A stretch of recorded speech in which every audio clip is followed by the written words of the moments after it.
शामिल करते हैं। जेलम से deputy bureau chief Zaheer Abbas की रिपोर्ट के मुताबिक डीएसपी ट्रैफिक रज़ा हसनैन अवान ने तहसील दीना में भी मंगला रोड पर ट्रैफिक के मसाइल के हल के लिए अमली इक़दामात शुरू कर दिए हैं। इसी सिलसिले में आज इन्होंने खुसूसी तौर पर दीना का दौरा किया, मंगला रोड और मेन बाज़ार का जायज़ा लिया।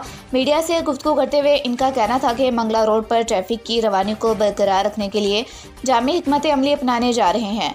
रिक्शा स्टैंड ना होने की वजह से शहरियों को दरपेश मसाइल से मुतालिक इनका कहना था कि इस सिलसिले में असिस्टेंट कमिश्नर दीना सादिया हुसैन डोगर के साथ मिलकर 2 रिक्शा स्टैंड कायम किए जाएंगे। एक रिक्शा स्टैंड मंगला रोड पर गोरमे बेकरी के करीब और दूसरा पुलिस चौकी के करीब कायम किया जाएगा। ट्रैफिक एहलकारों और लेफ्टर की मदद से भी ट्रैफिक की रवानी हर सूरत बरकरार रखी जाएगी।